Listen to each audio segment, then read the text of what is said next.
कई सारे मंदिर ऐसे हैं जहां पर पीरियड्स में लड़कियों को अलाउ नहीं किया जाता है जी।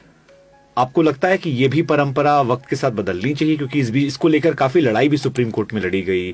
कई मंदिरों में महिलाओं का प्रवेश वर्जित है, कई लोग उसके समर्थन में भी आए, कई लोग खिलाफ भी गए।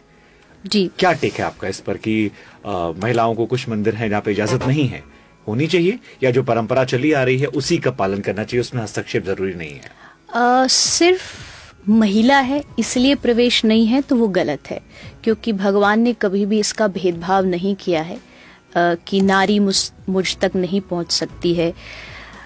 अगर बात करते हैं आपकी स्त्री का जो मासिक धर्म होता है, भागवत जी में एक प्रसंग है, वो बहुत सारी दुनिया जानती है। द्रौपदी को जब हरी सभा में लाया गया था तो वो रजस्वला थी, मतलब मासिक धर्म में थी, और उस समय कृष्ण ने आकर के उनकी मदद की थी, साड़ी बढ़ाई, चीर बढ़ाया।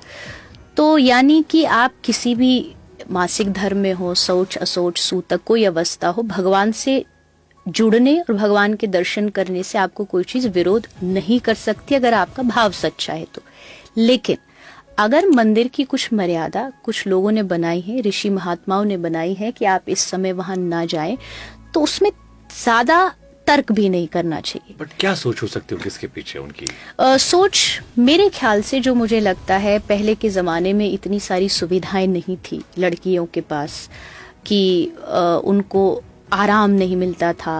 थोड़ा सा रेस्ट मोड पर लाने के लिए उनको 3 दिन ऐसा दे दिया जाता है, रसोई से अलग, खाने से अलग, किसी भी प्रकार की धार्मिक चीज से अलग, आप अपने आराम से रहो और ये आपका 3 दिन का रेस्ट मोड है, आप आराम से अपने जीवन को जिए। लेकिन उसको फिर बदलते बदलते बहुत क्रिटिकल, वैसे जैसे सेव वाटर को थर्सडे के दिन बाल मत धोइए, कई सारे लोग लॉजिक थे, या बिल्ली को मत मारिए, सोने की बिल्ली देना पड़ेगा। तो उन्होंने धर्म को लॉजिक को धर्म से जोड़ दिया ताकि उस बीच में वो सेफ्टी रहे। देखो, धर्म और अंधविश्वास के बीच ना एक बहुत पतली सी लाइन है, बाल बराबर।